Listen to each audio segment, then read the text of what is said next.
Welcome back to Pod Save the World. I'm Tommy Vietor. I'm Ben Rhoes. Ben, it's great to be back. Should I do the whole episode in French?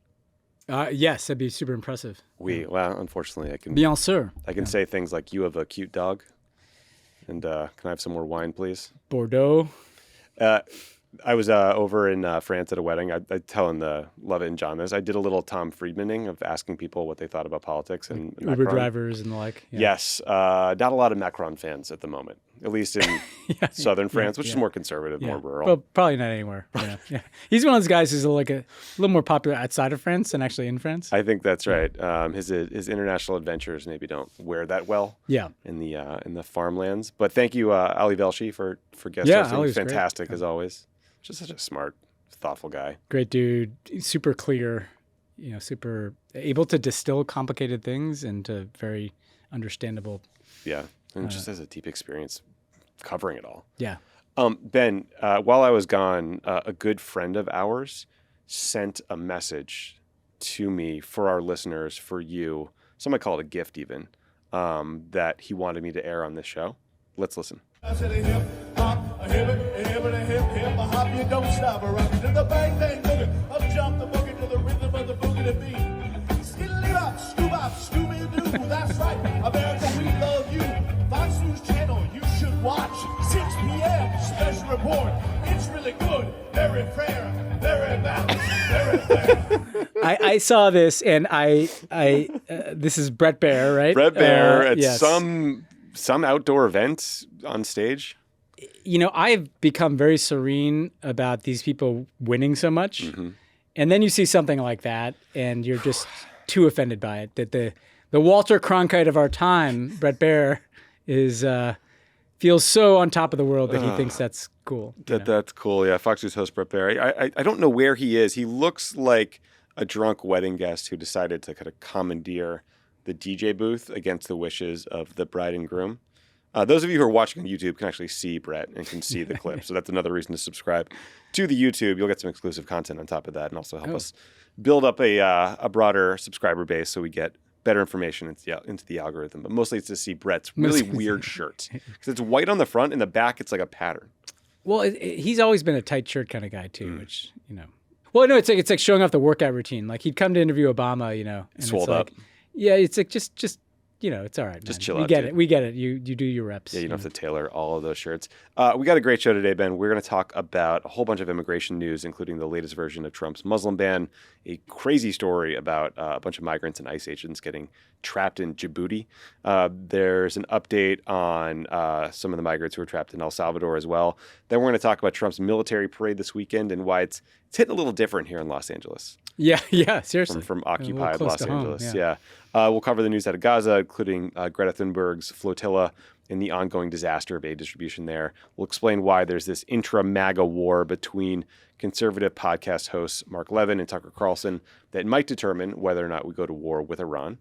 Very fun. Glad it's in their hands. And then finally, Ben, we just want to play the listeners a special clip from the Director of National Intelligence, Tulsi Gabbard. We're big fans of hers here. And then finally, we just wrapped a fantastic in-studio interview with a very special guest. One of the most special guests we've ever had. Yeah, Jacinda Ardern, former Prime Minister of New Zealand, talking about her new book, A Different Kind of Power, and covered a lot with Jacinda. So definitely worth people sticking around for this one. Just a cool, casual, super interesting person too. Kind of simultaneously extraordinary and normal person. Yeah. Those two things coexisting in one person. This incredible. Yeah. And just, you kind of talk about this, but I think I remember when the horrific Christchurch incident happened and watching her response. And I don't remember what year that was. Was it 2019? Yeah. Thereabouts 18 or 19. Yeah. It's like we were right at the begining of the Trump administration and seeing a leader who just kind of like led and modeled with empathy and human decency in contrast to the shit we've been living through. I just remember being so jealous. Yeah, still am. Not of the incident, but of like the leadership role. Still am, by the way. Yeah, still am. Okay, well, speaking of policies totally devoid of empathy, Ben, let's talk about this immigration news. So the latest iteration of the Trump Muslim ban went into effect on Monday. Trump now calls it a travel ban, but really it's just like the kind of fourth update to the original Muslim ban, although this time they added some additional countries where non-white people live to kind of up the racism. Yeah. The ban applies to citizens of 12 countries: Afghanistan, Myanmar, Chad, the Republic of Congo, Equatorial Guinea, Eritrea, Haiti, Iran, Libya, Somalia, Sudan, and Yemen, and then people from 7 other countries: Burundi, Cuba, Laos, Sierra Leone, Togo, Turkmenistan, and Venezuela, have more restrictions on travel if you're outside the U.S. and don't already have a valid visa. The order, there's a bunch of confusing rules and exemptions. I think Afghans who worked for the government during the war are exempted. Athletes and coaches traveling to the U.S. for the World Cup or the Olympics are exempted. But it's a pretty broad blanket ban.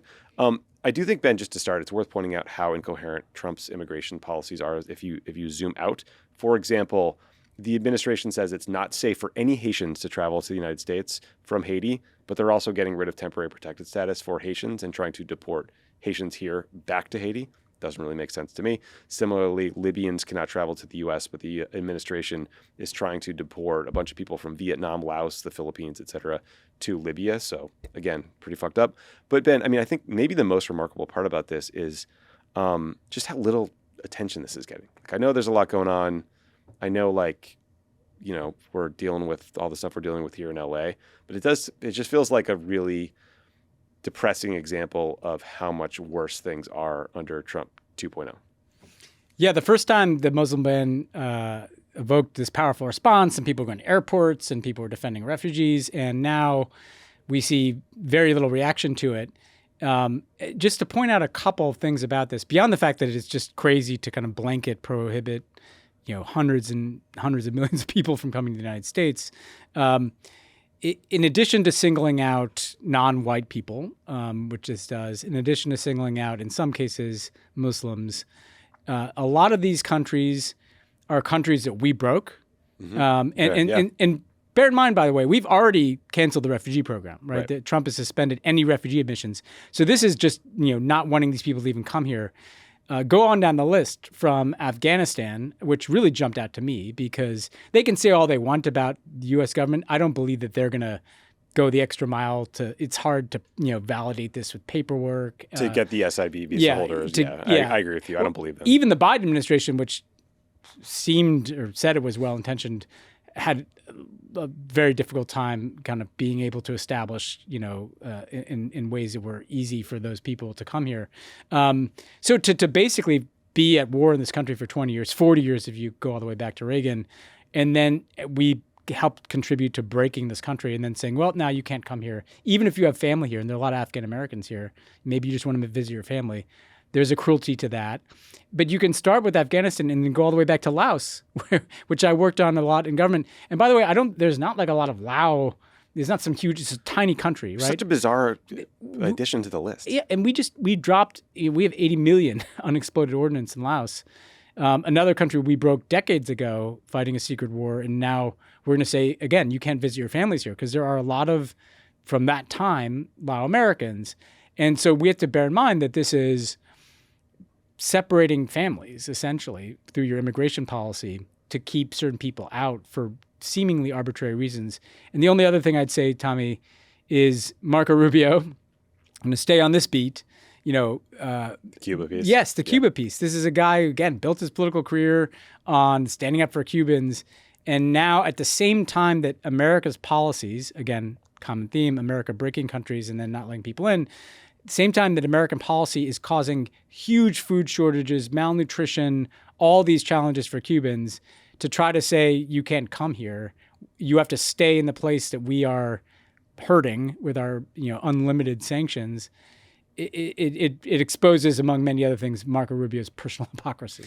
Yeah, I mean, I throw Venezuela on that list too. Yeah, right? same it's another thing. country where we're crushing economically with sanctions and then telling anyone here who came to the United States often to seek asylum from the Maduro regime, one that the Trump administration suggested they were going to topple militarily in the first term.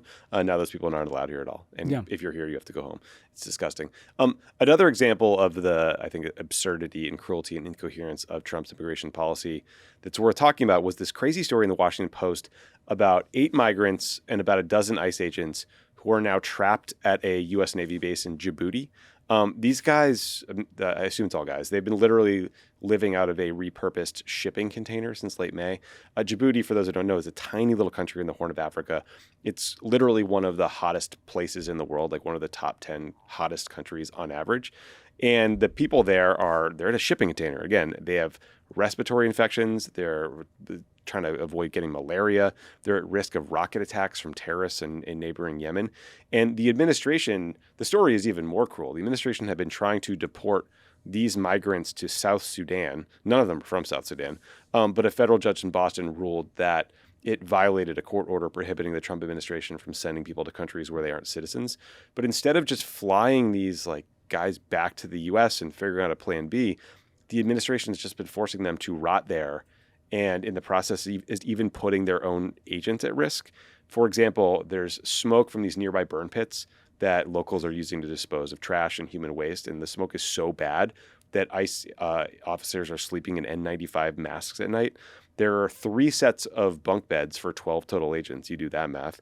The ICE officers didn't have any body armor to protect them from rocket attacks, so they're just completely helpless.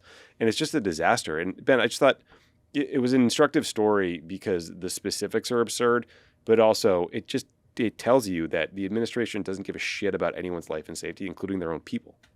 Yeah, and this will connect to what we're going to talk about with the military here, that among many other things, obviously the most grotesque things that are being done to the most vulnerable people, but they clearly don't give a shit about their own people too, And what it also shows you that's important is they don't think 2 or 3 steps ahead ever, They don't, it's a very shoot first, aim later approach to everything, right? So whether it's the announcement of a major policy without thinking through how to implement it or without thinking through the legal, because they don't care about the legal ramifications or the foreign policy ramifications, even these individual instances, they're putting people on planes without thinking about what's going to inevitably happen to them. And then when they get stuck, nobody really cares. And in a normal administration, this kind of thing, you'd have a meeting and solve it right away.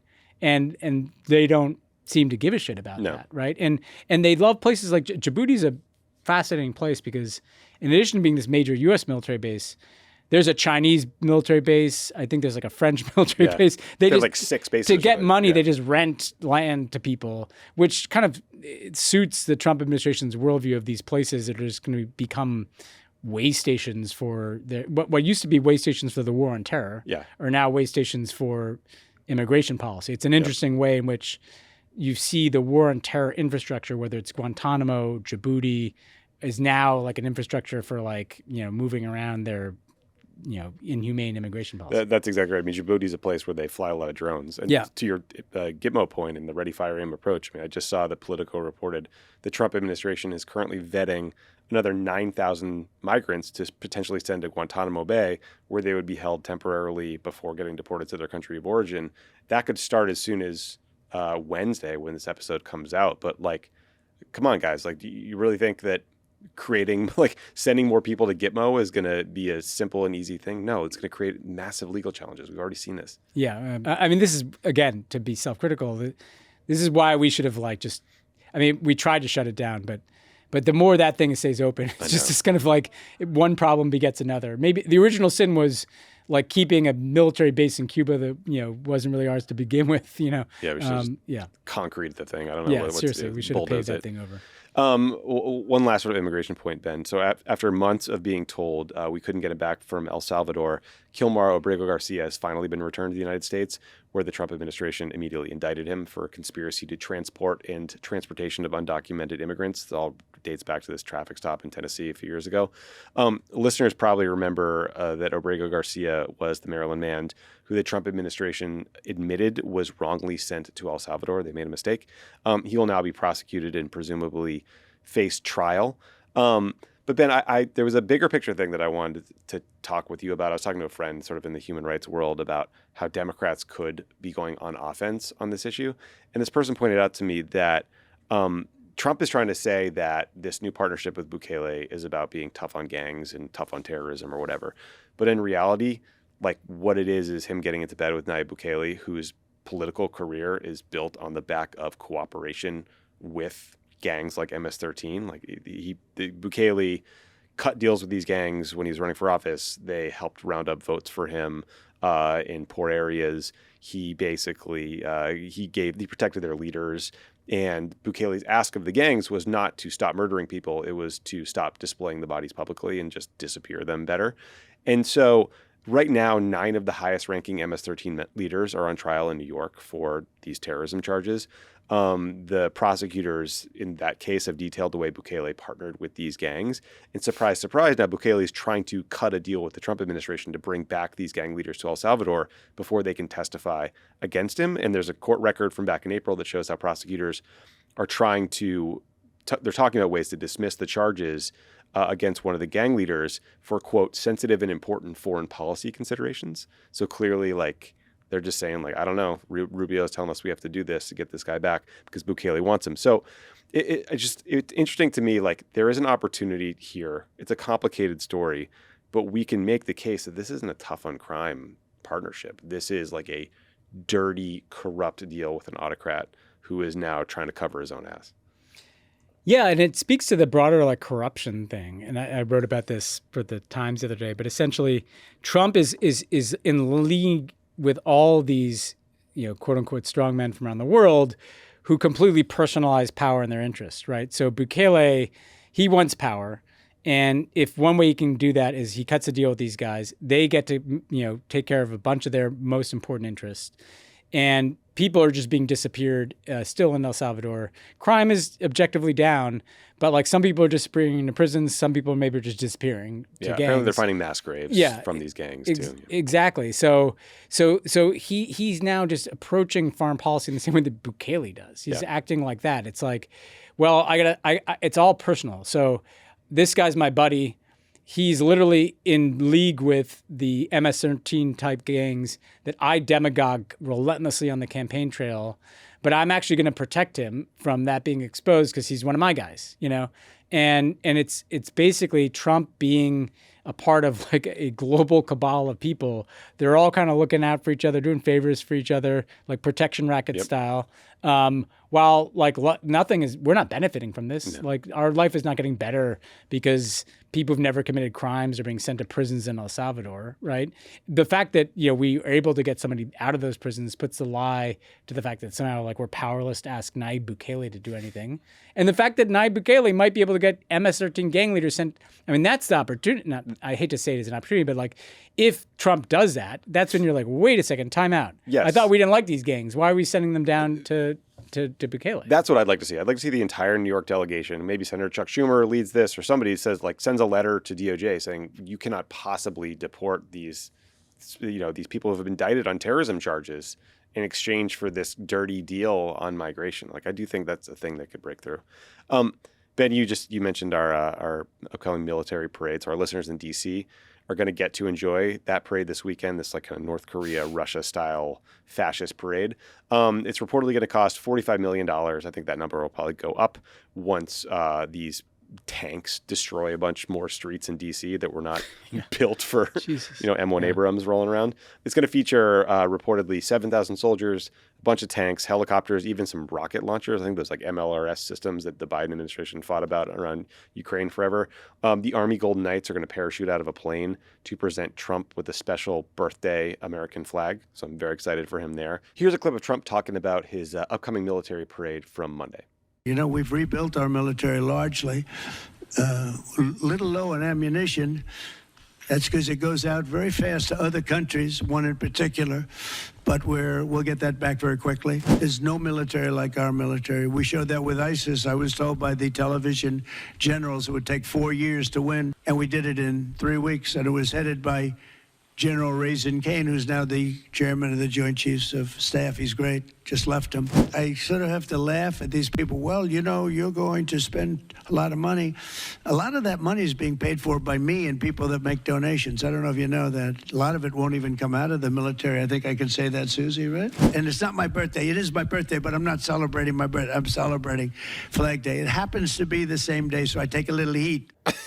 Oh my God, it's so triggering. So we've talked about how dumb this and authoritarian seeming this is. I'm actually serious though. But like being in LA right now, watching, the federalization of the National Guard, 700 Marines being sent to our streets, it does make it kind of hit different. I'm not suggesting that like the DC parade troops are going to like finish their march and then go sack the Capitol, but like it's not a zero chance. It's not impossible, right? Not impossible.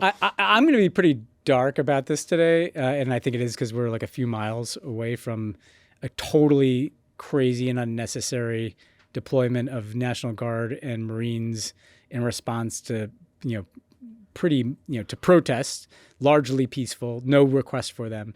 But to kind of connect these two dots, right? When you examine the extreme risk of the Trump presidency, the extreme risk of the Trump presidency is the total personalization of the power of the American presidency. And in particular, the personalization of the U.S. military as an instrument of power, right? So we've seen how Trump is willing to kind of corrupt all parts of the U.S. government to serve his interest, right? Tariffs, he can turn the dial on Vietnam, and then suddenly Eric Trump's over there signing a $1.5 billion deal. The Emirates, he can go there, get $2 billion in crypto investments for his company through his family, and then, lo and behold, he's approving sensitive technology going to the Emirates. But the military is the ultimate danger here because our whole system is set up that the military does not serve the kind of personal or political interests of the president. It does not serve his domestic interests. It's a institution that serves the United States Constitution.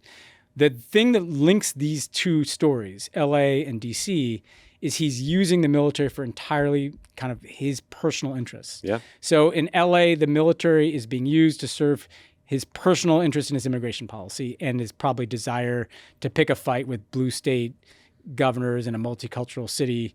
And that's what's happening. And we, lo and behold, have people like U.S. military in the streets of the city that we're in right now. This is everything he says is bullshit. Like, it's just a coincidence that my birthday's on the same day as like the U.S. Army's birthday.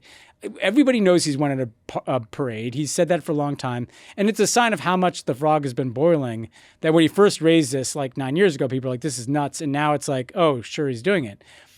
My concern, Tommy, is it is fucking month 5 here. Yeah. And we're already at a place where it's kind of normal that there's like a huge parade of helicopters and tanks through D.C. for the president's birthday. And then there's the deployment, not just of National Guard, but Marines, which is totally unnecessary and totally provocative here in L.A. just to be the scared guy. What if there's like a mega Kent state kind of thing? How's it going to feel to live in this country if a bunch of people are shot? What if these people in L.A. don't go home? Like, what if the troops just stay out and suddenly we've like kind of almost semi-permanent garrisons in American communities, So the far end is like, what if the parade is the cover for the military takeover? Okay, it doesn't even have to be that to start to kind of create a predicate where what you're worried about is in 2-3 years from now, if he wants to do something super extreme, has he kind of conditioned the military as led by Pete Hegseth and Raisin Kane, I guess, to be more willing to do these things? And I was just watching his speech at Fort Bragg, where Trump was speaking in front of uniformed members of the military and giving a totally partisan political speech, making fun of trans people, talking shit about LA. And these guys are like whooping it up and chuckling behind him, which is, it's just like, look, I know that norms from the before times, like it's a little quaint to talk about that now, but it is outrageous to give a highly partisan speech like that in front of active duty members of the military and have them like cheering you on at highly partisan statements. And, Ben, Trump said Sunday at the military parade that protesters will be met with, quote, very heavy force. Yeah. Like, what are they going to do? We're talking about, are they going to charge the fucking tanks? Like, what are you talking about here? And, I think both of us have a higher level of anxiety. Just to make it even darker, the thing I was thinking about the other day is like authoritarians, Bukele, for example, right? There was a horrific weekend of gang violence. He declares what they called a state of exception, suspends civil liberties, and uses that as a pretext to just, eradicate civil society and lock people up. That's kind of like the authoritarian playbook, right? You declare a state of emergency of some sort. The thing I've been thinking about is, okay, so what are the big things Trump is going to face during his term? AI. Maybe they announce that there is some scary advance in AGI, and they use that to lead to a huge crackdown that, I don't know, curtails our civil liberties in some ways, maybe cuts off our access to technology or the internet. Like, there's just all those different weird ways we could go down a very fascist route that doesn't necessarily require tanks in the street. But you're right that, like, we are the frog that's being boiled right now. And the scariest one to me, Tommy, is it could be as simple as it's peaceful protest. And so it could be that the more Trump does extreme shit, the more people are protesting. And the more the fact of people protesting, that creates the predicate for him to deploy the military. That's what happened here. Those protests were not violent. Yeah, some people wrote "fuck ICE" on a car, like, and everybody sees the same, video of like a car burning over and over and again. Like, there's 10,000 people marching peacefully. There's a level of violence that can be dealt with by the LAPD, well, any day of the week. Because nobody asked for that. Nobody asked. And so the point is, if there's more and more protests of his immigration policy, or if the economy goes to shit and people are protesting, and then suddenly he keeps calling in the military to quash the protests, and then it's like, actually, we just got to declare a big national emergency here. Like, if George Floyd had happened now, like, that would be it. We'd have martial law in this country, right? Or 9/11 happened. We could cancel the midterm elections. I mean, this is the scary day, but like, we have this military part is where shit gets real. The only other one thing I say about this is, like, again, I was writing this piece about corruption, and I was looking at all the other autocrats I've been looking at, and Orban, who comes up on the show a lot, and I realized, like, Trump is doing shit that Orban has never even come close to doing. Like, we're beyond Viktor Orban in this country. If you think about it, including the way he's beginning to use the military, and I just think we have to take this very seriously. Yeah, I agree with you. Just a quick note on the corruption beat. There's a very fun story in the New York Times from Monday about how Jared Kushner and Rick Grenell's little hotel project in Serbia is kind of unraveling and falling apart. Highly recommend everyone read it, because it shows it's just a great example of the corruption that's happening, but also how these guys are bumbling idiots. It's incompetent corruption at times. Incompetent corruption. We're going to take a quick break, but if you want to help some of the great people out there organizing to try to prevent ICE from ripping people out of communities and deporting people wrongly, our friends at Vote Save America are fighting back by raising money for immigration defense groups. Go to www.votesaveamerica.com/support and donate what you can to help right now. Paid for by Vote Save America, votesaveamerica.com, not authorized by any candidate or candidates committee. Pod Save the World is brought to you by the Council on Foreign Relations podcast, Why It Matters. The world of international relations can sometimes feel intimidating, but Why It Matters breaks things down in simple language and opens the doors so that everyone, not just the elite, can understand what's happening and take part in deciding what should be done. In each episode, host Gabrielle Sierra asks about the basics of the topics with a bit of humor and an eagerness to learn alongside the listener and expert guests. And no prior knowledge of foreign policy or international relations is needed, so you can start to get more informed right now. Tune in to learn the ins and outs of U.S. trade policy or how tariffs are affecting American farmers, or other topics to understand everything from nuclear security to the make-or-break importance of Taiwan's semiconductor industry to unpacking how food diplomacy has created lasting international partnerships. Get informed by visiting cfr.org/podcasts or subscribing to Why It Matters wherever you get your podcasts. That's cfr.org, or subscribe to Why It Matters today. Pod Save the World is brought to you by American Giant. John, you notice those prices are going up because these stupid tariffs? The worst. It's a real problem. Globalized fast fashion has made clothing production complex by sourcing inexpensive components around the world to whoever can assemble them the cheapest. Consequently, consumers now face increased prices. American Giant is about keeping things simple and close to home. They aren't affected by tariffs because their products never left the U.S. Buying from American Giant supports American manufacturers. I've gotten some great stuff from American Giant. I got some sweatpants, some sweatshirts. I gotta look at the website. I like their t-shirts. They have good, comfy t-shirts. Real. That's good stuff. Mega corporations obsessed with growth are churning out cheap crap from poor materials. Choosing American Giant means taking a stand for hardworking people, local communities, and quality clothes. Through American ingenuity and innovation, they went against the current to do better. They believe in a new kind of conscious buying because small changes can add up to something big. It all started with the greatest hoodie ever made, then came jeans, t-shirts, and more. Support American-made, tariff-free clothing with American Giant. Get 20% off your first order when you use promo code WORLD at american-giant.com. That's 20% off when you use code WORLD at american-giant.com. All right, Ben, let's turn to Gaza. Listeners might have heard about the Freedom Flotilla, which left Sicily on June 1st, bound for Gaza.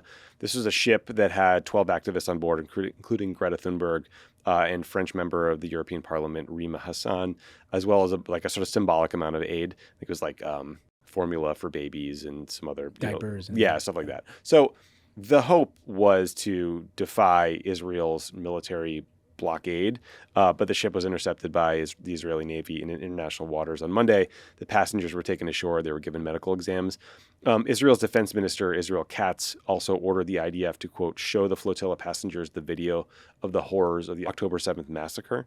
That's crazy. And as of this recording, some of the members of the group, including Thunberg, had been deported. There were some others who refused to sign deportation papers and remain in Israeli custody.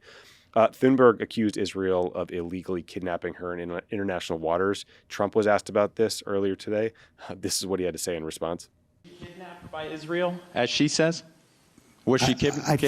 I think Israel has enough problems without kidnapping Greta Thunberg. It's kind of crazy.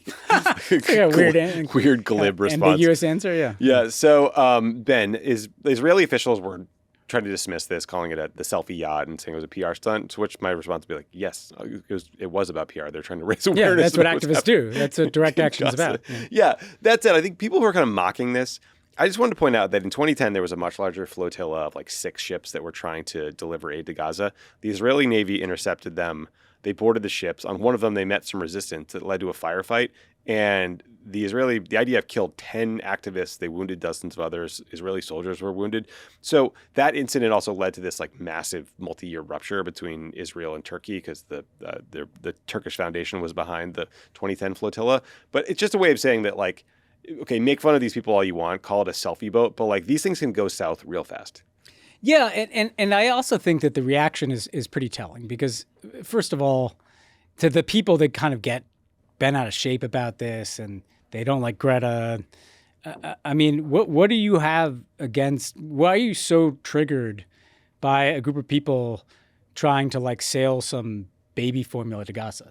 Like, just take a step back. Yeah, what is wrong with that on the merits? Just think, sure. Is it going to like fill all the humanitarian needs in Gaza? Of course it's not, but it's designed to bring attention to the fact that aid isn't getting in. And I would say that the people that are choosing to mock this or to somehow be offended by it are choosing to look away from the underlying problem that they're trying to bring attention to. It's a lot easier to sit there and make fun of Greta Thunberg than it is to think about the fact that babies are starving to death in Gaza because Israel's not letting any aid in and is dropping bombs, U.S.-made bombs on them, right? So there is a place, I mean, to connect this to even what's happening here, like, there is a place for activism. People and activists are usually not popular, actually. Yeah. Throughout history, activists are meant to make people uncomfortable. They're meant to challenge complacency. They're meant to be creative. It doesn't mean you have to like every tactic, but on balance, if you look at this and you're kind of not on the side of people trying to bring a little bit of aid into Gaza, like you need to think about why, like what, and what, why are you sitting around like dunking on a 22-year-old Swedish person, instead of actually like trying to figure out a way to solve this problem? Yeah, like there's a lot that she does and says that it's not how I would do it, that I disagree with, but I have a lot of respect for people that literally put their physical safety on the line for a cause like that, and just want to make the point that that's what happened here. I mean, the Israeli soldiers intercepting your vessel it's a scary thing. Well, and I have to say, yes, I mean, it's scary. It is a scary thing, that could go wrong. That could have gone wrong, as you said.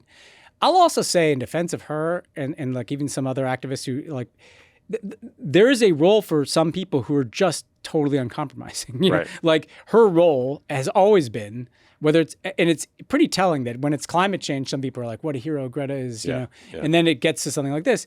Look, if you don't have people like that, like she's creating an end to a certain kind of spectrum here, and we need people to be doing that, and so that's why, I don't know that that's not going to solve the problem, but that's one form of direct action among many, nonviolent too, by the way. Like it's nonviolent resistance, which is being delegitimized generally here. Yeah, that's exactly right. Well, to the underlying problem. that we've covered a bunch with this disastrous new aid distribution process in Gaza. So it's via this Israeli-American kind of U.S.-backed organization called the Gaza Humanitarian Foundation, or GHF for short. That has been, the Israelis have decided to take the GHF and have it replace the United Nations and all their expertise in aid distribution. On Tuesday, the day we're recording this, Haaretz reported that 17 people were killed and about 100 were wounded after Israeli forces opened fire near one of the points where the GHF distributes aid. So it's just another disaster. Gaza health authorities say that more than 160 people in Gaza have been killed since the GHF system was put in place 2 weeks ago.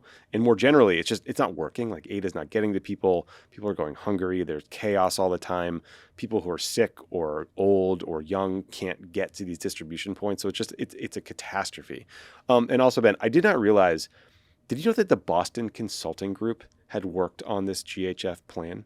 Not until, but then I saw they pulled out of it. Yeah, so they're like, this is fucking crazy. Yeah, so this Washington Post story reported that the CEO of Boston Consulting Group, which for those who don't know, they're like one of the big three like consulting firms, he apologized to their full staff and they fired 2 partners because of their decision to work on this project. I guess I'm mostly just surprised that it was them, not McKinsey, but pretty fucking weird. Well, the whole thing, I mean, it's interesting. I said last week, I kind of was like, I'm not to be cynical, but it feels almost designed to fail. To not only to fail, but to create these scenes of chaos, right? And then the other thing that's come out of the last week is this Israeli support for like this kind of Gaza faction that is like, stirring up shit. And again, it's hard not to be cynical about this stuff, but this is clearly it's not designed to maximize efficient distribution of aid. Because if you wanted to do that, you'd just drive some aid trucks across the border and distribute through the hundreds of channels that exist to distribute aid. But when you add together the Potemkin version of this with them kind of backing these different kind of thuggish factions in Gaza, it does feel like they want it to look how chaotic it is. You can't possibly deliver aid here, Or these people couldn't govern themselves. Or these people couldn't and so not to be super chaotic, cynical about it, but I mean, I think this Israeli government has given us plenty of reasons to be cynical.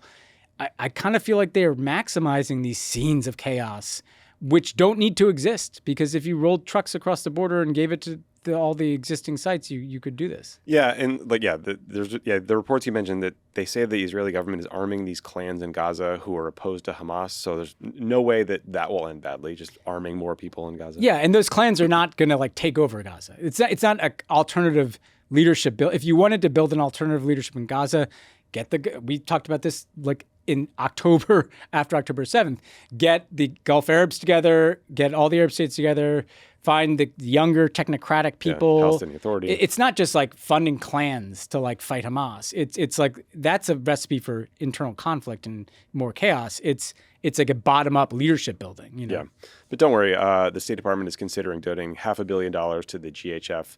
And instead of going after the people committing war crimes, Marco Rubio is announcing sanctions on the ICC that's trying to prosecute them. So everything's going great. Yeah. And sanctions that are like could obstruct their ability to do other investigations, right? Including of Russian war crimes, right? Yeah. So, because they're so far-reaching that it's going to be hard for people to travel or for Trump, that's funds. a 2 for the price of 1, I guess. Yeah, probably. Protecting his boy Vlad. That's a good point. Yeah, I didn't think about that. Yeah. Switching gears to Iran, Ben. So listeners to the show probably know the Trump administration is holding talks with Iran about its nuclear program. Trump is trying to cut a deal that substantively sounds nearly identical to the 2015 Iran nuclear deal, or JCPOA, just isn't linked to Obama in some way. On the U.S. side, the talks are being led by Steve Witkoff, Trump's real estate buddy turned diplomat.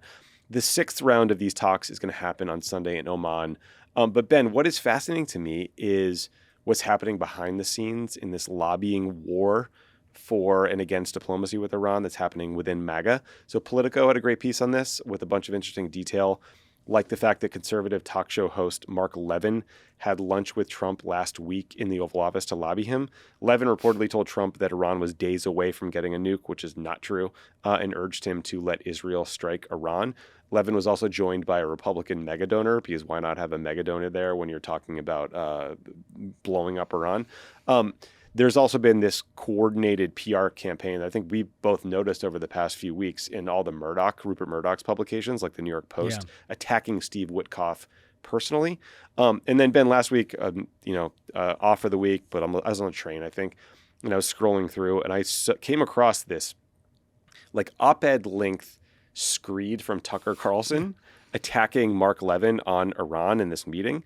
And it includes some lines like, quote, "So why is Mark Levin once again hyperventilating about weapons of mass destruction? To distract you from the real goal, which is a regime change. Young Americans heading back to the Middle East to topple yet another government." That's part of this long thing. Levin responded to Tucker on his show. Here's like a little supercut of some of the more unhinged parts. Tucker Carlson is a lunatic. And for those of you who think you know him, you do not. He's a false prophet. And by prophet, I mean P-R-O-F-I-T. But I think we'll call him now, what Rush used to call him, of course, Chatsworth Osborne Jr., because he looks like a kook, a nerd.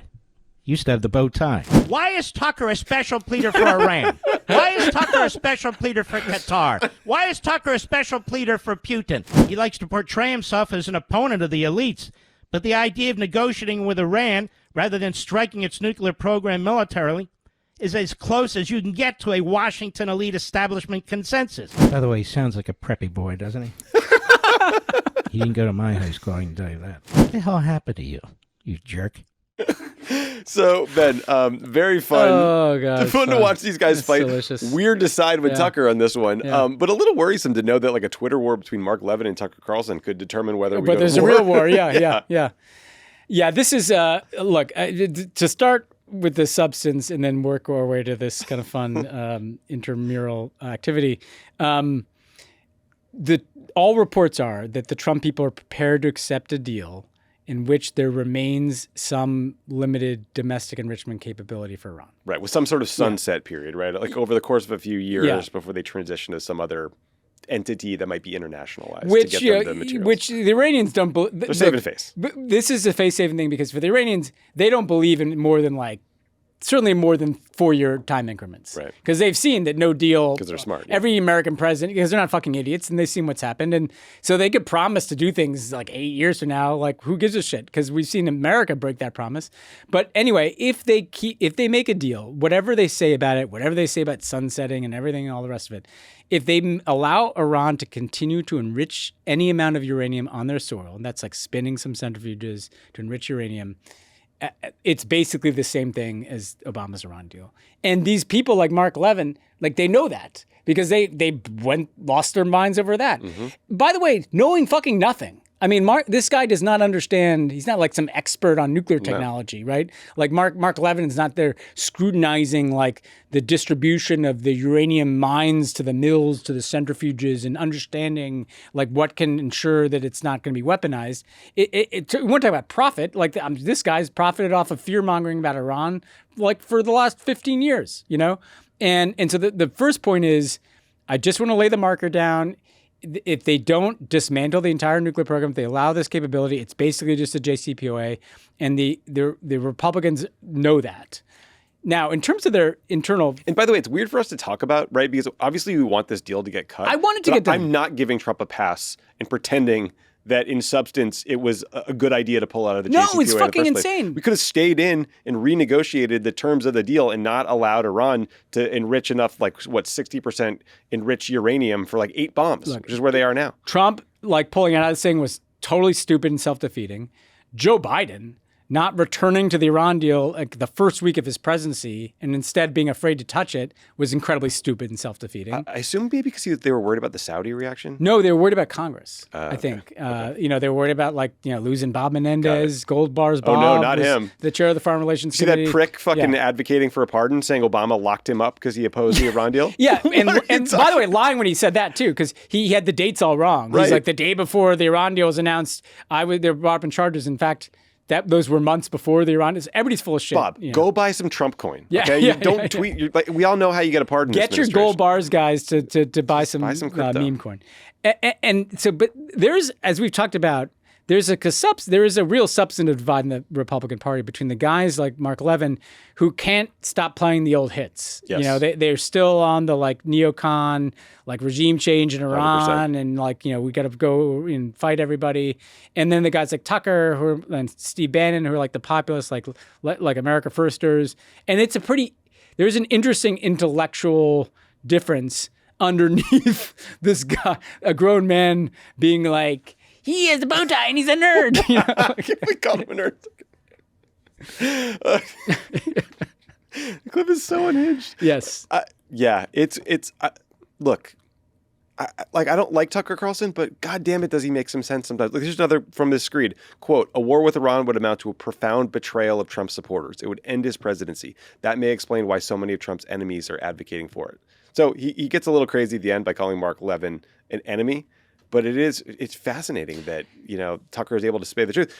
Unlike a lot of senior Democrats, the way, who are like, you know, like throwing cold water on a potential Iran deal, attacking Trump over it. The Democrats should not fucking do that. We should not be doing that. If you know, moving to the right of a Trump-Iran deal, attack him for being a hypocrite, attacking him for wasting everybody's time, attacking him for pulling out of the Obama deal, whatever.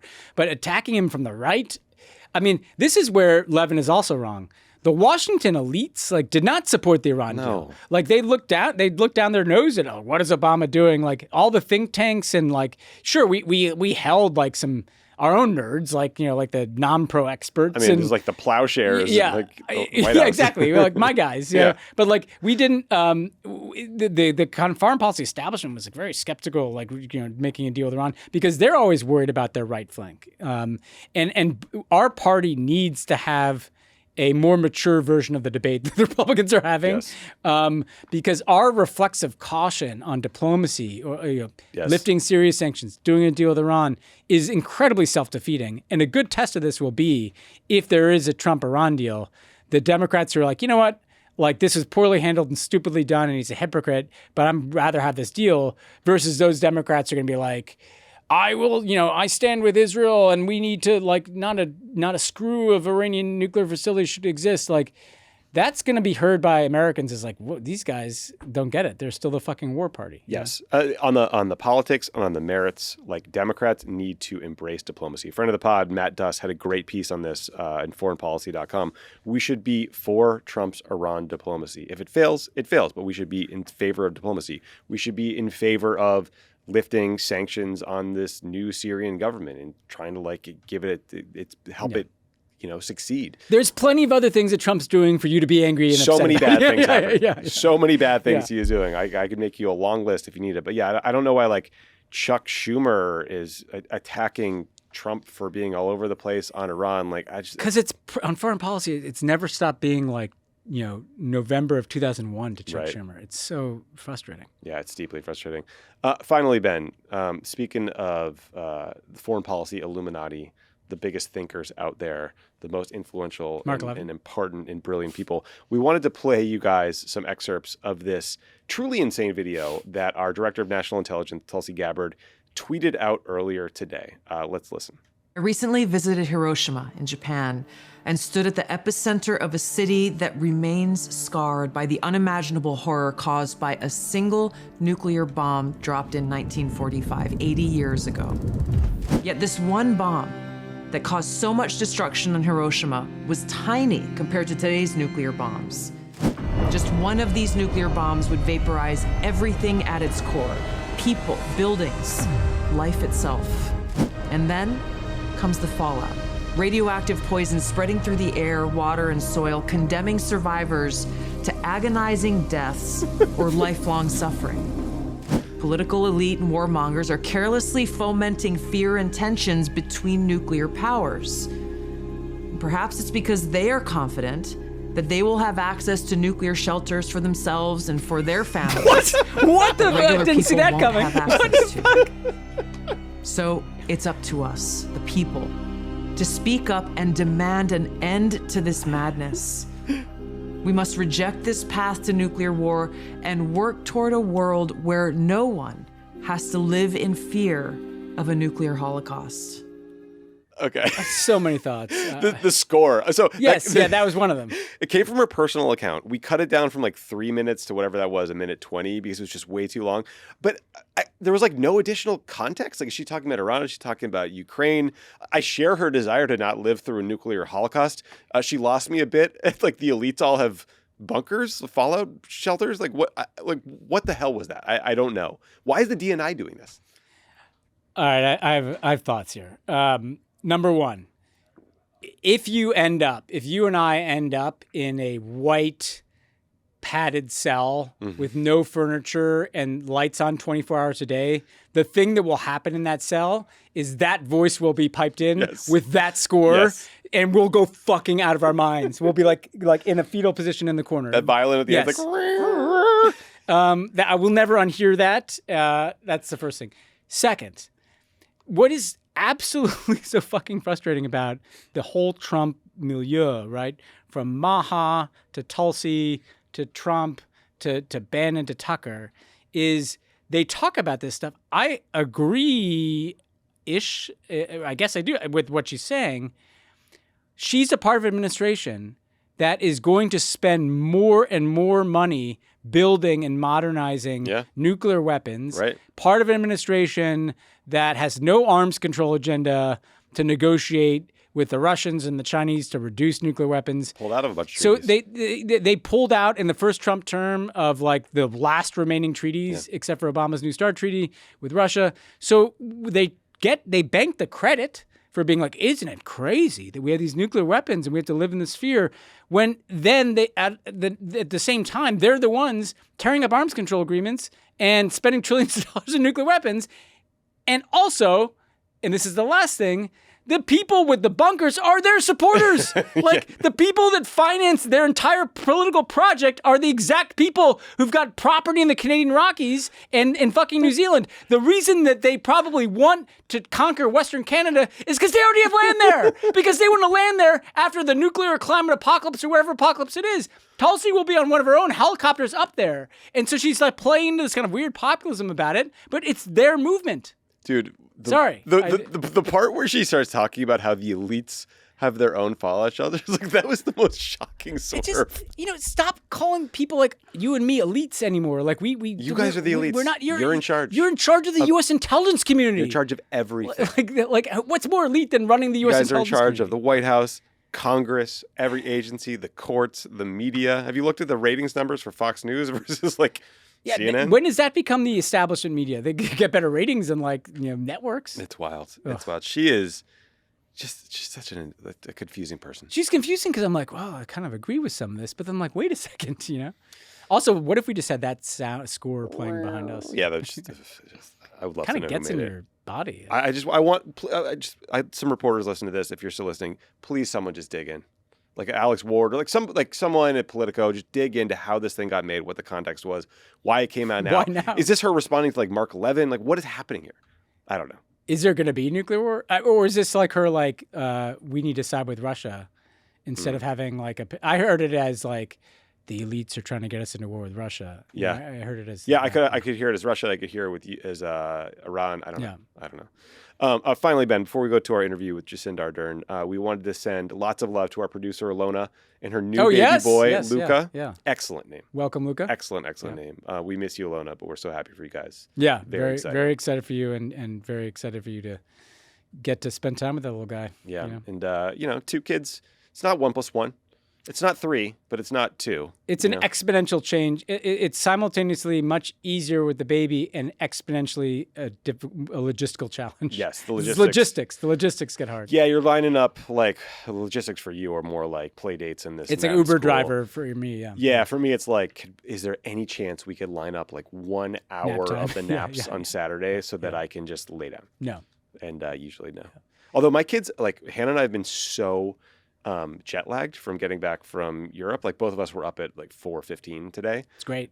And I recommend it. Well, the kids slept till 7. So I feel like I've lived 4 days today. Yeah. I've gotten so much done. Love the mornings. I'd read everything before 6 a.m. It's the only way to get time is just get up earlier and earlier. Yeah. Because the nap time where it kills you is it'll happen, but then it'll last 15 minutes. Oh, yeah. And you almost wish you didn't have that 15 minutes. I can't really nap usually. Sometimes I can. No, it's just more the quietude. Yeah. It's a miracle when it happens. Okay, we're going to take a quick break, but when we come back, you'll hear an excellent interview with former Prime Minister Jacinda Ardern about her fantastic new book. So stick around for that. Pod Save the World is brought to you by the Freedom from Religion Foundation. Have you ever been on a road trip where one person insists on controlling the music? Yes. You're just trying to enjoy the ride, but now you're stuck listening to nothing but their favorite band. No discussion, no compromises, just their way or the highway. That's kind of what's happening with Christian nationalism. Some folks want to take over the wheel and force everyone to follow their beliefs, shoving religion into our laws, our schools, and even our personal choices. But hey, this country was built for everyone, not just one group. That's where the Freedom from Religion Foundation comes in. Think of them as the GPS keeping church and state in separate lanes, just like the founders actually intended. So whether you've always been secular or left religion behind, if you don't want someone else dictating the trip for you, FFRF has your back. Join them. Go to ffrf.us/freedom or text the word world to 511-511 and become a member today. Text world to 511-511 or go to ffrff.us/freedom. Because when it comes to freedom, we all deserve to choose our own route. For membership information, text world to 511-511. Text fees may apply. Pod Save the World is brought to you by Planned Parenthood Federation of America. The House recently voted to defund Planned Parenthood. That's right, they voted to block care and potentially shut down nearly 200 health centers. Without Planned Parenthood health centers, no other provider can fill that healthcare gap. Over 1.1 million patients could lose access to birth control, STI testing, abortion, cancer screening, and more. Who would suffer most? People who have already had a harder time than they should getting basic care. Women, people with low incomes, Blacks, Latinos, and other communities, and people in rural areas. Donate to support Planned Parenthood at plannedparenthood.org/donate. That's plannedparenthood.org/donate. Okay, we are very pleased to be joined by the author of the new book, A Different Kind of Power, Jacinda Ardern. Welcome to Pod Save the World. We have a question. Tommy was asking me, are you Prime Minister? Are you Dame? Are you Jacinda? Like, what do you do? You know? This is a really common question, particularly in the United States. I mean, my preference is Jacinda. Okay. But in New Zealand, we don't hang on to the title of Prime Minister. That is only for the time that you are in office. After that, you depart with Right Honourable, but you know that means nothing. And outside of New Zealand, and Dame, I just think is aging. So please, Jacinda is my preference. That's good. It's weird that we call former presidents Mr. or President. Yeah.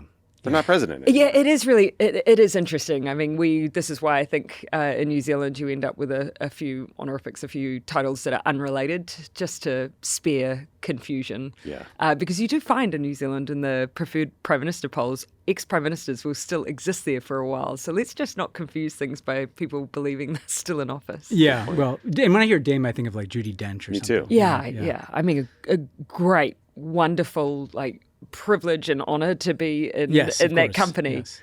But I just prefer to keep it simple. Well, we're going to get to the book, which is incredible. But I do want to ask you one question just to start. Like, you're here in Los Angeles on this tour, like a few miles from here. Yeah. The U.S. Marines are deployed. The National Guard is deployed.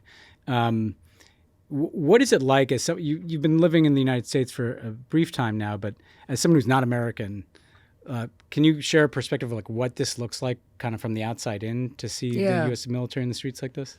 Well, I've been here, going on 2 years now, and I'm always really aware that I'm an observer, and that's a really privileged position to have, and always have a little bit of caution, commentating on other people's democracy as an observer. But it really does feel like the United States is the epicenter of a globalization of political culture. And so you are not the only ones who are having this experience of the perfect storm of the disruption to what healthy democracies need.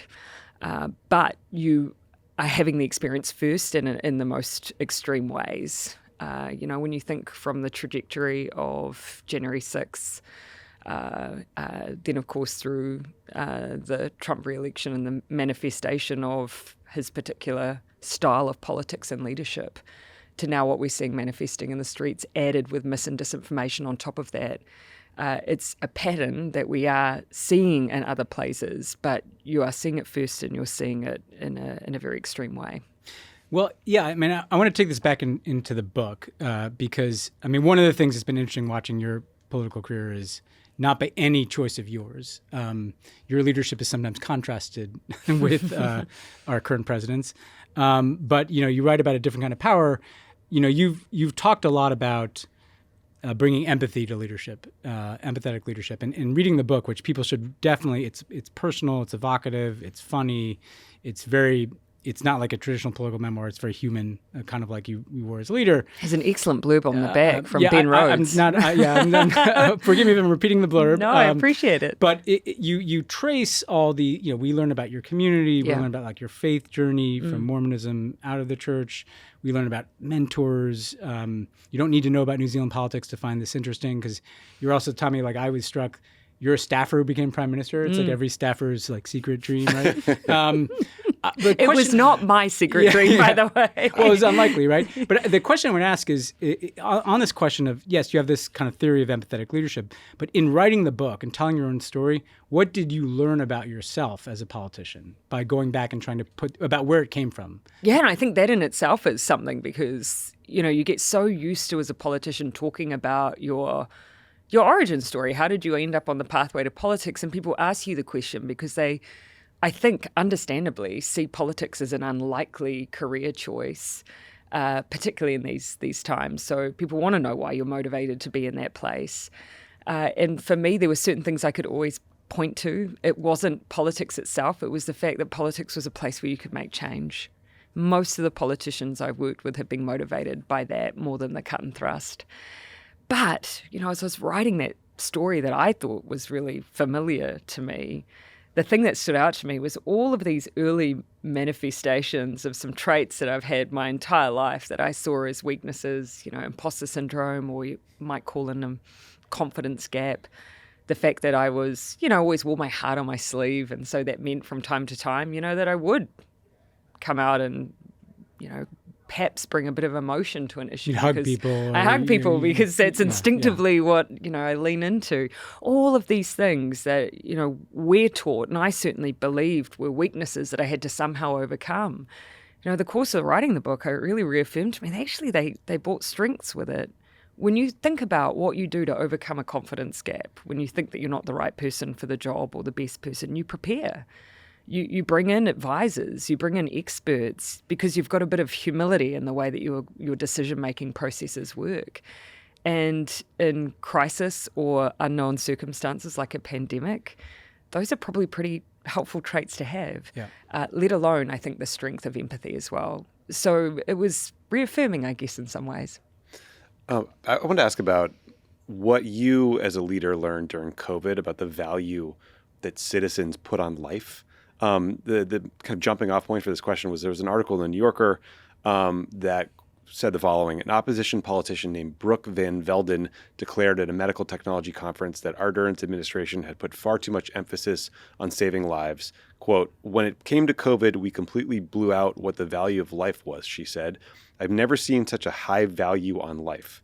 Van Velden became a minister in the new government, they note in this article. That quote is so crazy on its face.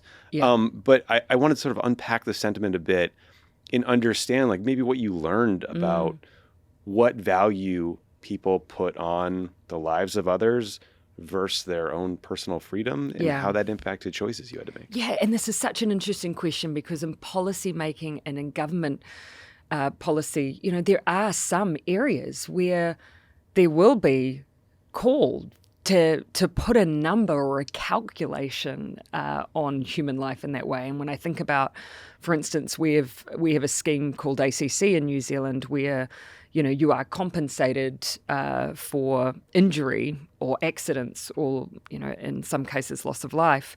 And so there are some areas of government policy that quantify these things. But the idea of doing that, the idea of saying, well, at this particular point, that investment, that trade-off means that, that we'll have this hit to our economy and that cost is too high. That seemed both crude to me, but also wrong.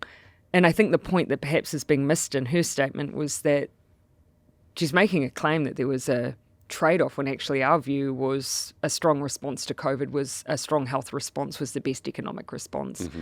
If we didn't respond to the fear that people had, people would self-exclude from the economy anyway. Right. And so managing and trying to pursue the strategy we did, which was elimination of COVID, we felt did both. A similar experience I remember when we were working on mental health. It was a big focus for us as a government, and we were called upon to come up with a target for suicide reduction. Oof. And I remember really grappling with that, the idea that setting a target and somehow putting on display that you had a tolerance for something where we clearly had a role to play as government in the provision of mental health service. And so in the end, even though I knew it was unrealistic, we said our target is 0, because why say you have a tolerance? And in many ways, I think we took a similar approach with COVID. If lives could be saved, we should be saving them.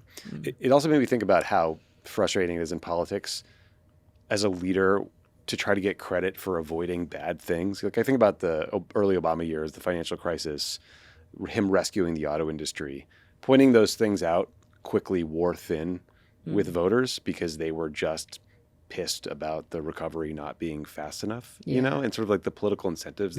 Showing people like, hey, this could have been so much worse. Yeah, like how do you get credit for that as a leader? I don't know if you can. Look, I don't know if you can either. I mean, in New Zealand, it's often the fact that some researchers said that up to 20,000 lives were saved in New Zealand as a result of the COVID policies, but that won't diminish the fact that it was hard. Yeah. That won't diminish the fact that, it's caused, ongoing grievance for many. It won't change the fact that people have felt now that there's this uncertainty in their lives because the thing that you thought you could guarantee is no longer guaranteed. And I think in a way that politics is about human behaviour. We have to accept that that's been a consequence of the pandemic and work really hard to plan for the next experience. Yeah. And so one thing that impacted views on the pandemic and COVID everywhere was there was this global deluge of Russian disinformation during COVID, including in New Zealand. Yes. This New Yorker story reported that during the final month of the COVID lockdown in Auckland, consumption of Russian disinformation was 30% higher in New Zealand than in the United States. Yes. What do you think the impact of that so interesting. was? And why New Zealand? Yeah, I have asked that question and I cannot answer it. I don't know why, but I do know that we in New Zealand, interestingly, the claim is that also possibly the Solomon Islands as well were amongst the highest consumers of Russian disinformation at this particular time in early 2022.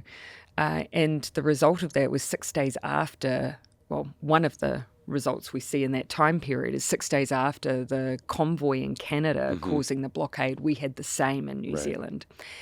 And I think this comes to this wider issue, and this is not to say that government shouldn't take responsibility for whatever contribution may be the role they're playing for any kind of disquiet in their own country. But at the same time, we are interconnected. And back to this issue of the globalization of political culture and the issues, the things that are challenging our, Western liberal democracies, this idea of disinformation, we talk about it almost as if it's just singly this issue of freedom of speech. But when foreign interference is involved, it is much, much more than that. And most countries and most people, I would have thought, would hate the idea of their people being manipulated. And yet that is exactly what is happening. Yeah. It's interesting. In the book, you kind of re-experience this arc of time that on the surface is not super long, right? It's a few years, but you kind of enter office before all of this, you know, and you're getting your arms around things. You're doing well. You're up to this job. There's no imposter syndrome. Like you're in the right place. I had a baby that came in as well. Well, yes. It's actually amazing. You basically find out you're going to be the leader at the same time that you find out you're pregnant. So your baby's kind of along for the journey. Yeah. But then what's interesting, you have this testing and crisis when there's a horrific shooting at Christchurch, and you handle that in your own style. Like you let yourself lead with empathy, and you get a lot of kind of positive feedback for that. And then COVID happens, and you kind of bring a similar approach to it. And the results are really good. As Tom was saying, like objectively, New Zealand had perhaps the best reaction in the world. And yet, in part because it's disinformation, in part for other reasons, you have this kind of negativity starts to pile up. And the question I wanted to take out of that is, I met you in part at some of these global conferences where progressives meet and try to figure out the political strategy that's going to lead us out of the wilderness or deal with right-wing authoritarianism or disinformation.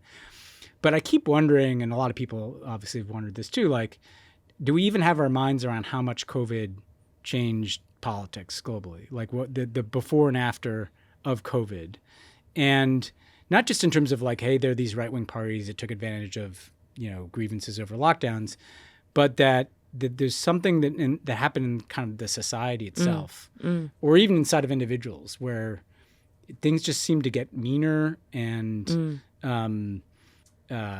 more us versus them, and people got kind of flattened. We project our worst version of our adversaries, and the right wing is always going to win if it's a fight between people who are otherizing. Yes. And I'm just wondering how you reflect on, we can sit here and talk as we do every week about like whether progressive politics and does it look good because the Labour Party won in Australia or the Liberals won in Canada, but are we missing like a full reckoning with, does the right understand better than we do that COVID kind of flipped something in ways that we still don't understand? Or did it build on something? And I can't answer whether or not it was exacerbated a trend that we were, or a trajectory that we were already on, or whether or not it in itself was a triggering event.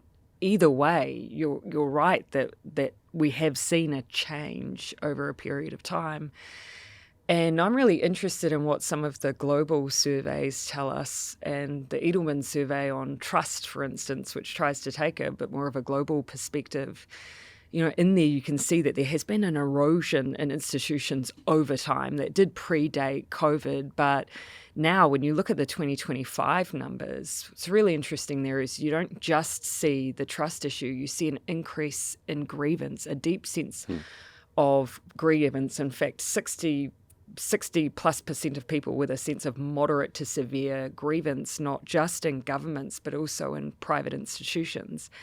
And then stemming from that, 4 out of 10 people believing that hostile action is justified as a result, whether or not that's the deliberate use of disinformation or damage to private or public property as a result. So you can see now so many of the trends that, the reaction that we're seeing in our environments to political acts or indeed, to decision-making by even private institutions. You see that particular response we're getting now from the public coming through in those surveys. So what does that mean for progressives? I think what we have to understand is they don't feel that their needs have been met. They have that sense of grievance and mistrust. Is that in part because our political systems have not been as good at delivering to those needs, or that we haven't been as good at recognizing? Either way, what the right is really good at is channeling that grievance into fear and blame. Mm-hmm. And they've always been good at it. Yeah. And this environment is ripe for that right now. And so I think the challenge is progressives, because there will be, I think, a point where people see that fear and blame is actually not leading to a place that improves people's lives. So the role I think that progressives need to play is the much harder one, but the much more sustainable long-term solution, which is, again, mastering the delivery of solutions that will have a positive impact on people's lives. Well, one more question on the kind of problem set here, though, because I think it's important. Because it's true, and we've all talked a lot about how institutions have failed, and we can talk, and certainly in foreign policy, there's ample evidence, and we can get into some of them. But tech is a piece of this, right? And Tommy talked about disinformation, but some of this is also just like the design of these platforms. You, after Christchurch shooting, led this initiative. It's one of the few initiatives that actually made some progress, where you kind of got tech companies together to make commitments to, because the Christchurch shooting, among other horrible things, was kind of live streamed on platforms. And so part of what you wanted to do is reduce, obviously, those kinds of extreme instances but also even just hate speech, like better content moderation, better, taking down hate speech. And there was kind of a peer pressure on the tech companies to do that. I wonder, you fast forward to now and you see, the Trump inauguration, everybody capitulating. You see, Mark Zuckerberg, being his inner Manaverse guy, saying he's going to get rid of DEI and he's going to get rid of content moderation and kind of swinging vastly in the other direction. And it's not just Meta, but they're easy to pick on.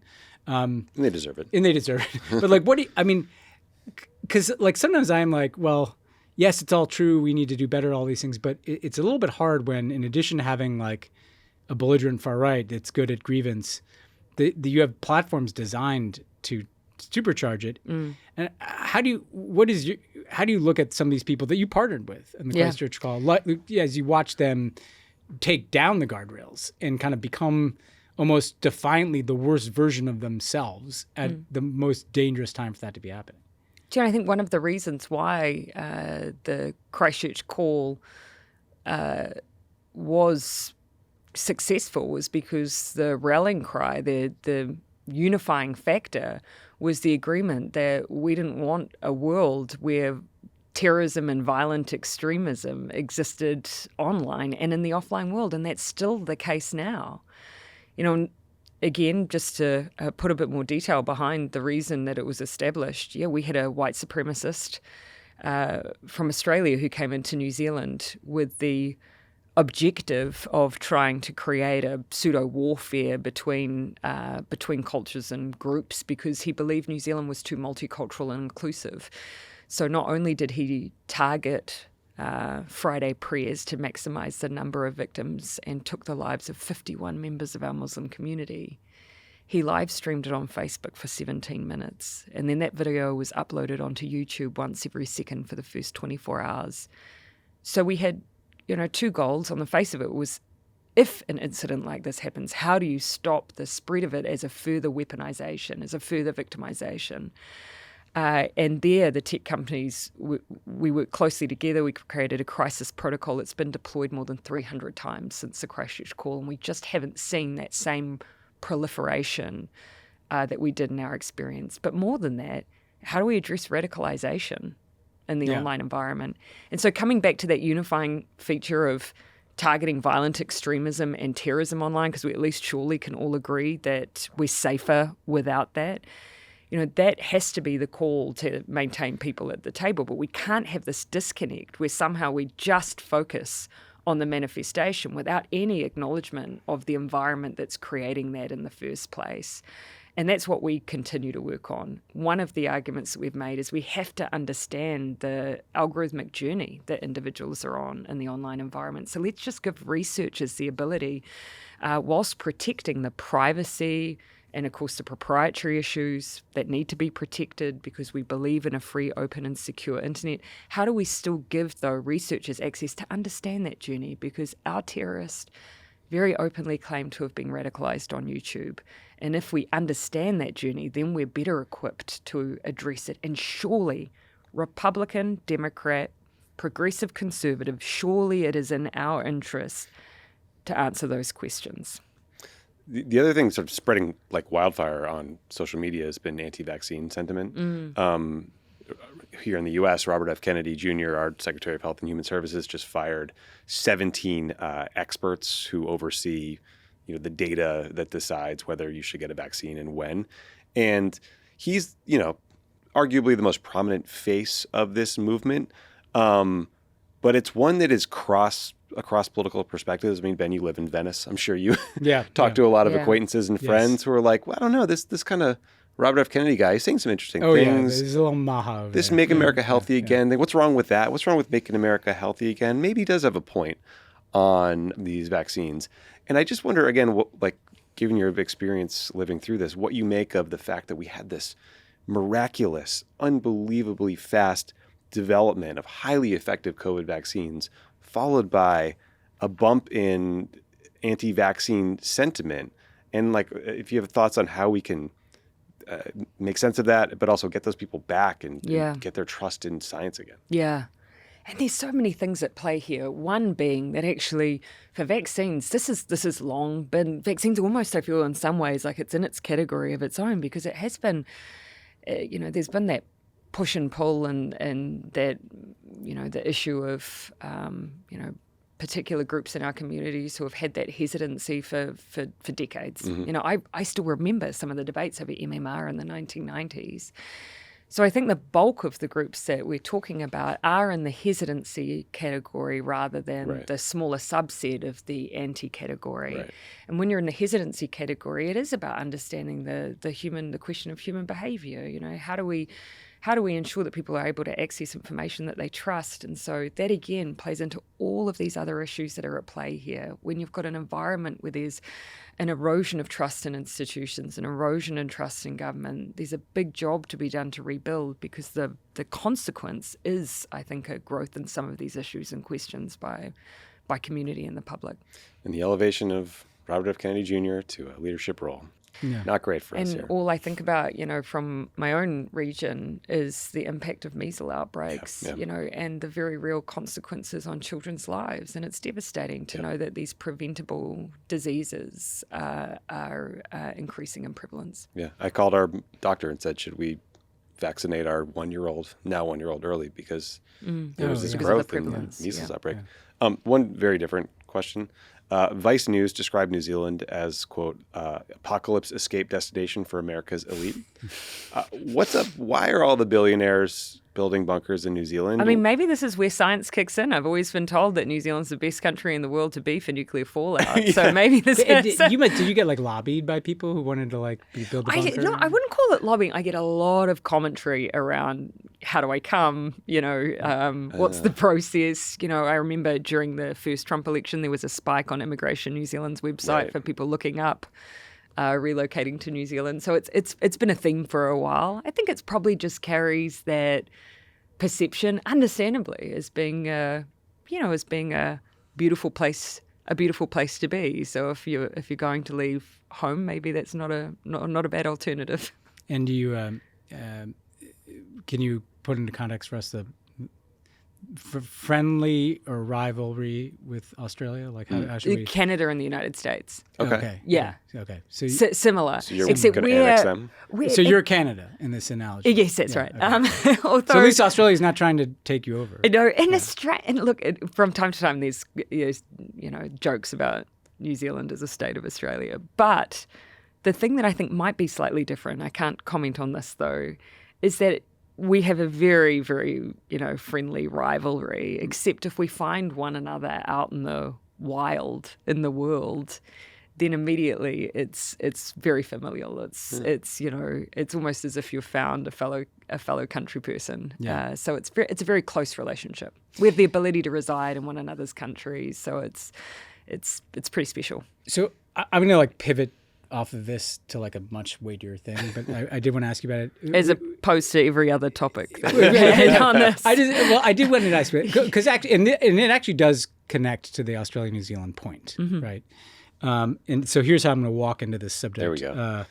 Which is I've seen Australia, New Zealand, like every other U.S. ally, and traditional supporter of Israel over the course of the last. Since October 7th, essentially.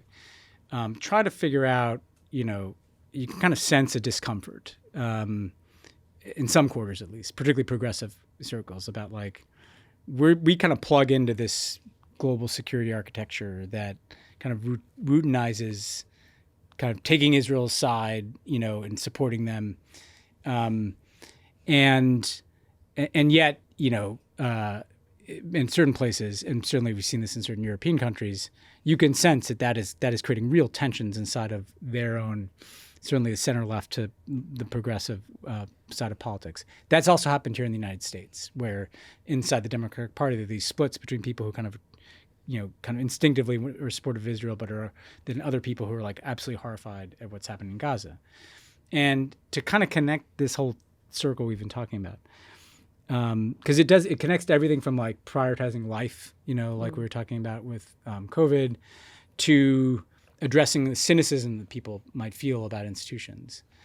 The way I want to put this question to you is, for people on that center to the left, how do you balance between the fact that you want to maintain kind of a unity, in our coalitions, and yet there are people who understandably are just like, this is becoming just fundamentally like a moral question, like the difference between whether or not we should provide military support to Israel while tens of thousands of Palestinian children are being killed and starved is not like a tactical political question. It's like, this is a gut check. Like, do we actually stand for the things we say we stand for? Because if we believe in dignity of every person, it shouldn't be that complicated to say, hey, what happened on October 7th is absolutely horrific and that should never happen. But what's happening in Gaza is so far beyond the pale that shouldn't happen either. Like, is there a way to center, foreign policy, which I think is contributed to the cynicism people feel? Like, you give these speeches. I wrote some of these speeches about human freedom and dignity, and then you give bombs that are being dropped on children. Yeah. And people say, well, this whole thing is fucking bullshit. The whole enterprise of kind of center-left governance.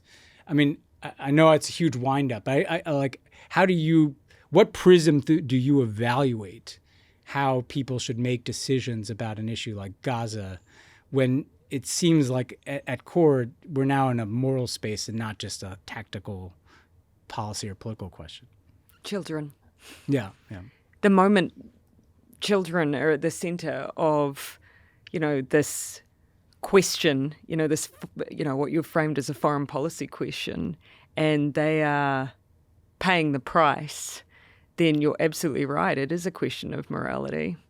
But if I were to pan back a little bit and look at the positioning of various, friends or allies of the United States, what's interesting to me is that actually I would say that New Zealand, even for the fact it currently has a conservative government, has maintained a fairly consistent position, and not unlike Ireland, long been a proponent and advocated for a two-state solution, been fairly consistent on that. And there are a group of countries that I would say have throughout, generally speaking, throughout since October 7, tried to maintain the fact that two things can be true.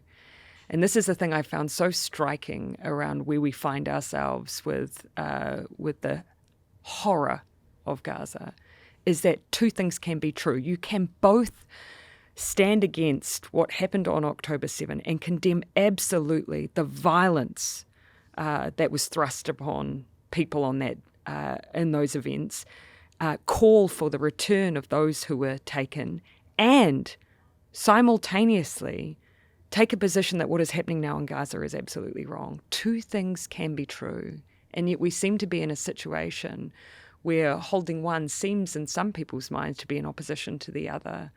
And so interesting to me today that we have now the UK, Canada, Norway, New Zealand and Australia who have placed sanctions on two members of the Israeli government for the fact that they have taken positions which they consider to be inflammatory, inciting violence and creating greater distance from the idea of a two-state solution, regardless of how realistic you believe that currently is. Now that's interesting. Yeah. Because you take out Norway and that's usually Five Eyes minus one. Yeah. And so, I do think you see that there are those who are perhaps positioning in a particular way, but in the absence of the United States. Your reflexive answer on how to view this war in the moral way, just saying children, it's so obvious to me. Yeah. But in the United States, and it's exactly my reaction too, but in the United States, do you know, you have a 6-year-old, right? Do you know Miss Rachel is? Yes, I think so. She's a YouTube content creator, has about 100 trillion views. She makes videos for kids. Yes. Right. If you need a half hour as a parent to just sit on the couch, Miss Rachel is your person. She has been just talking about children in Gaza, holding up photos, highlighting their stories, and she's getting attacked for it and told, how dare you not also talk about October 7th in the same breath, or all this whataboutism. And I guess I shouldn't be surprised by the reaction you see, especially online, to the war. But the fact that someone just highlighting the humanity of children is not only not it shouldn't be a what's the word I'm looking for? I mean, she's being attacked for it. That is what I'm getting at. It's like two things can be true. Two things can be true. true. And actually, it's and here when you hold to the importance. I mean, of course, you should value all lives, but there's something always very unifying when you're talking about the impact of a conflict or a policy decision on children. And equally, of course, everyone should be and is, I would hope, horrified by what happened on October 7 with the involvement of children there and the weaponization of children there. Two things can be true. And every day that this continues is a day that I do think people lose their belief in systems, diplomacy, multilateralism, and at its more extreme end, their sense of humanity. And as long as kids are involved, that's a feeling we should all carry. Yeah, and it's ultimately like if we're building back a different kind of politics that can overcome what we're dealing with a few miles from here, right? Military and streets, all the things we've talked about, right? Like it has to be centered on something, not talking points or like some strategy that some people, put together at a conference, or it's got to be like, what is this grounded in, right? Yeah. I mean, that's what I like it to kind of come back to where we started. I mean, the reason people should check out your book and follow the work you're doing is I think you're modeling a different, I'm not just saying this, I mean, we talked a bunch over the last couple of years, like you're modeling a different kind of approach to politics that is less about just, trying to find the right set of policies and talking points, but actually like, hey, why are we in this? And how do we treat each other? And we're not going to be meaner than them or more cynical than them. And I think this is what got the Democrats in trouble in Gaza, or more, we're going to say one thing, but anybody who's watching what we're doing is thinking like, well, they're not prioritizing children if they're giving 2,000-pound bombs. But across the board, I think it's something to think about for people, is that sometimes you get back to kind of first principles of like, what are we in this for? Sorry. No. I was groping around for the word controversial, and I couldn't find it with respect to Miss Rachel talking about kids. Well, I got it too. It's not controversial. I posted something in my Instagram story, just the Greta Thunberg, and I actually got all this like, how dare you support her? She's just, I'm like, whatever you think about she's just a 22-year-old trying to bring food to some people, right? Like that. If our tent isn't big enough for that, like we got a problem. Yeah. But anyway, thanks for doing a tour through some very light issues today. Well, was Oprah a little like I guess we're I mean we're we talked we're halfway into the. We talked a little less about IVF and conception in this podcast than some of the other interviews I've had. We can stick around. Actually, Tommy knows more about that. I got some experience there. My wife and I went down that road. That's one of the. I didn't want to write.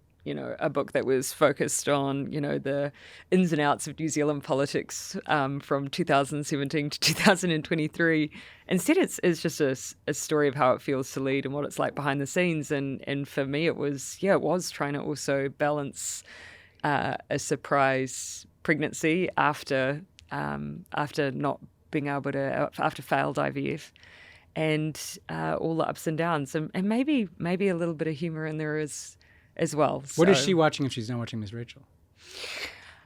We still watch a little. We still watch from time to time a little bit of Bluey. Good. Plug for. So that's okay. Great. Can I also put in a plug for as your Bluey cohort moves through Investigators and Little Lunch. Okay. Great. Again, another two great Australian shows for probably more a 6 or 7 year old audience.